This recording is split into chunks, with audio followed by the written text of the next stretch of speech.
Ben and Chris are in the studio with me now. Fellas, welcome to Afternoons. Good afternoon. Thanks for having us. It is great to be able to relive and rehear a lot of this fantastic music that you guys are responsible for, because Silverchair, you guys rocked, and you rocked not just here in Australia but all around the world.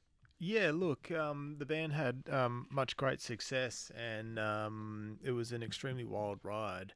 Yeah, and I guess we sat in the middle of that crazy storm for many years, and the book's been a great opportunity just to sort of, work through those memories and great stories and park them all in one place. Yeah, and it's easy to forget just how young you guys were. I mean, one of you was at the Pizza Hut, weren't you, when you were celebrating your 15th birthday, when that song went to number one?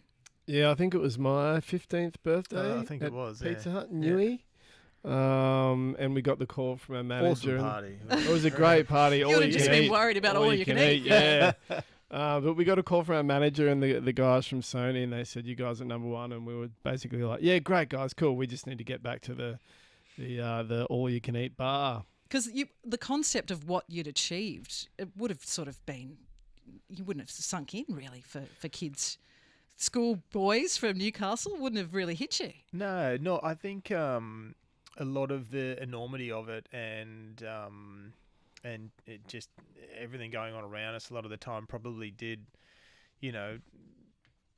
probably wasn't really in our sights or capturing most of our attention. Just, I guess we were young guys experiencing life and living in this world that I guess to a degree we just felt was normal.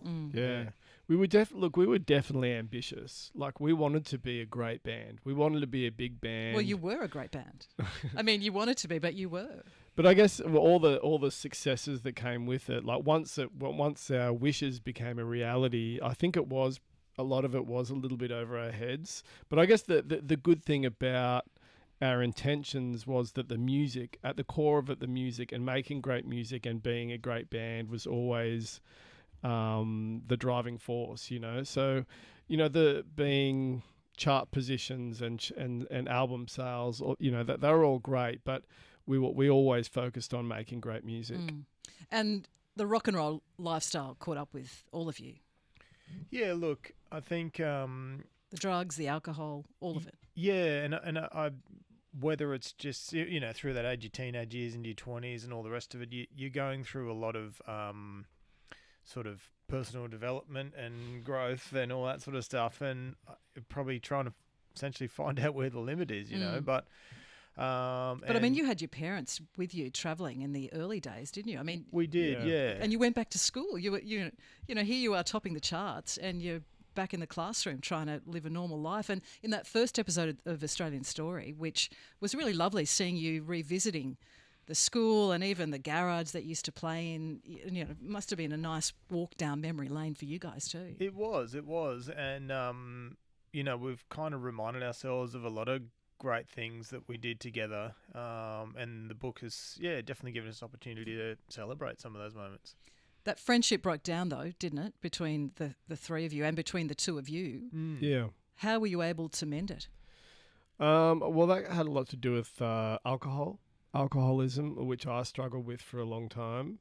And I got sober probably like 8 or 9 years ago. I've had a couple of bumps in the road. It hasn't been a perfect ride, but mostly sober.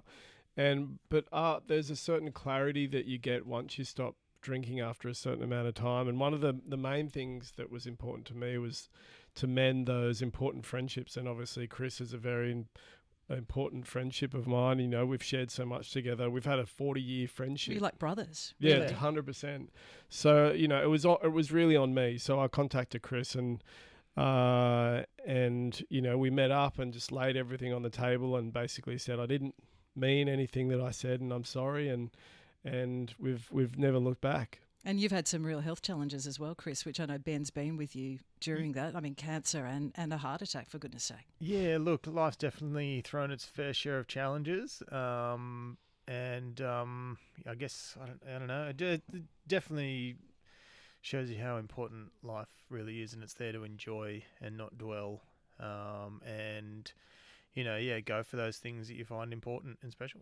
And yet that friendship can't be rekindled, it seems, at this point with Daniel. Do you think it's ever going to happen? I mean, never say never. I mean, I think the book itself is actually a bit of an invitation. But at the moment, we're on different trajectories and we're all doing our own things. Chris and I both have young families and we're working on different projects. But who knows? I don't know. It's like anything could happen in the future. And friendship is at the core of how you guys started. So it's pretty sad, really, that those young boys, that you can't rekindle it. I hope for your sake that you can. Do you have any regrets about writing the book, though? Because it has brought a lot of that to the fore. And, of course, it hasn't been without controversy with Daniel not happy with the first episode of Australian Story, the music rights, and also with not being able to fact-check the book. Any regrets about it? No, not for me. I find the book was a really cathartic process for myself. I definitely personally struggled with the situation the band found itself in. It was so much of your life. It was your whole life. To just resolve that section of your life and be comfortable with where it was and where it sat, the book definitely helped me do that. So and it also reminded me of the 95% of the other times, which were absolutely that's a good high percentage. Ball tearing amazing. That's a good percentage. You want to hope that it is a higher percentage than the other way around. Look, it is called Love and Pain, and there's a reason for it. For the people that read it, there is we're brutally honest and upfront and open, and there are some painful and challenging moments, but we definitely lean more into the love and the celebration and the incredible experiences that Daniel and Chris and I shared, and the times before and after the band as well. And I think anyone that reads it will realise that it's a celebration of the band and our time in the band. And music still a part of your lives?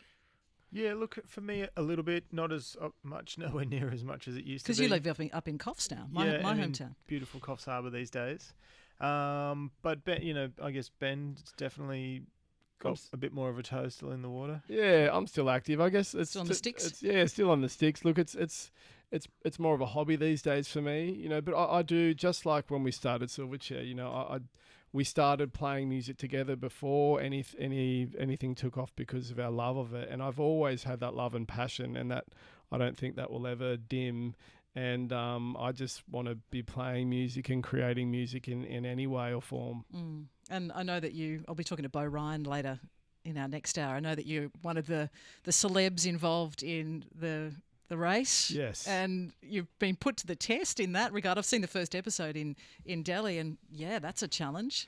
I've been approached to do a bunch of different reality shows, it's just been an outright no across the board. But yeah, when I was approached for that it's the one show that I think you chase those exciting moments, right? And I've always loved that show, and I was like, yeah, bugger it, I'm going to do it. It just looks so fun, and it was an amazing experience. Yeah, well, we'll talk to Bo Ryan a little bit later and see if we can get the dirt on some of the other challenges that the celebs faced along the way. Well, look, all power to you, and I know that there was a lot of water under the bridge for both of you, and the fact that you were able to mend those bridges and write the book is testament to you both, and I hope for your sake and for your family's sake, as well as for the Silverchair fans, of which there are many, that you can also repair that relationship with Daniel down the track. But fellas, thanks so much for coming in. Thanks for having us. Ben and Chris there from Silverchair, and yeah, what a act they were, and their music still is to this day, and it's great to be able to relive some of the